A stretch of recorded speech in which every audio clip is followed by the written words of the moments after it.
চলতরিতের যতগুলা প্রশ্ন আছে ভার্সিটি এমসিকিউতে, তার মধ্যে এই প্রশ্নটা অনেক সুন্দর এবং অনেক গুরুত্বপূর্ণ একটা প্রশ্ন। সালামু আলাইকুম, আমি হুসাইন কবির, বর্তমানে অধ্যয়নরত আছি রাজশাহী ইউনিভার্সিটিতে অ্যাপ্লাইড ম্যাথমেটিক্স ডিপার্টমেন্টে।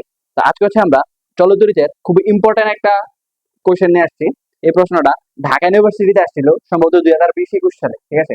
চলতরিতের যতগুলা প্রশ্ন আছে ভার্সিটি এমসিকিউতে, তার মধ্যে এই প্রশ্নটা অনেক সুন্দর এবং অনেক গুরুত্বপূর্ণ একটা প্রশ্ন। প্রশ্নটা আমরা একটু পরে দেখি। প্রথমে, কিউ আধান বিশিষ্ট একটি গোলককে একটি অপরিবাহী সুতার এক প্রান্তে বেঁধে ওমেগা কৌণিক বেগে ঘোরানো হচ্ছে। ঘূর্ণায়মান আধানটি কি পরিমাণ বিদ্যুৎ উৎপন্ন করবে? আসলে প্রশ্নটা পড়লে প্রথমে এটার মানে এই প্রশ্নটা চলতরিতের সাথে রিলেটেড কিনা এই জিনিসটা আসলে বোঝা যায় না।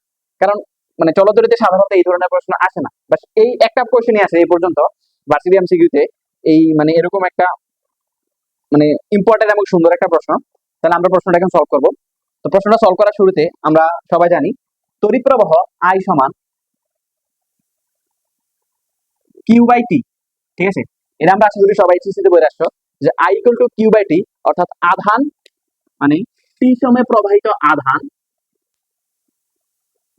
আর এটা হচ্ছে সময়, ঠিক আছে।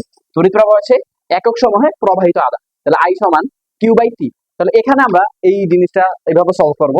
তাহলে আমরা যদি এখানে বিদ্যুৎ উৎপন্ন হয়, কি পরিমাণ বিদ্যুৎ উৎপন্ন হয়, অর্থাৎ কি পরিমাণ তড়িৎ প্রবাহিত হয়, এটা বের করতে চাই। তাহলে আই সমান কিউ বাই টি। এখন আমাকে এখানে যে দুইটা চলক, একটা কিউ আর একটা টি, তাহলে আমার কিউর মান এবং টি এর মান জানতে হবে, তাহলে আমি প্রশ্নটা সলভ করে ফেলবো। তাহলে এখানে প্রশ্নে দেওয়াই আছে যে কিউ আধান বিশিষ্ট একটি গোলক, অর্থাৎ কিউর মান কিউ, মানে আধানের মান দেওয়া আছে, আধানের মান কিউ। কিন্তু এখন সময়টা আমাদেরকে বের করতে হবে। সময়টা বের করার জন্য আমাকে তাকাতে হবে কৌণিক বেগের দিকে। কৌণিক বেগ দেওয়া আছে ওমেগা, ঠিক আছে। আমরা সবাই জানি ওমেগা, কৌণিক বেগ ওমেগা সমান হচ্ছে 2π/t। এটা সবাই আমরা নিউটনের বলবিদ্যাতে পড়ে আসছি যে ওমেগা সমান 2π/t। এখান থেকে ভাইয়া আমি টি এর ভ্যালুটা পাবো।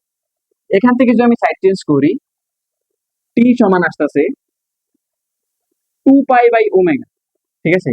তাহলে এখানে আমি কিউর ভ্যালু তো কিউ, টি এর জায়গায় আমরা লিখবো 2π/ওমেগা, 2π/ওমেগা। তাহলে এটা যদি আমরা মানে উপরে তুলে দেই, তাহলে কি আসতেছে কিউ ওমেগা ডিভাইডেড বাই 2π। এটা হচ্ছে আমাদের আনসার।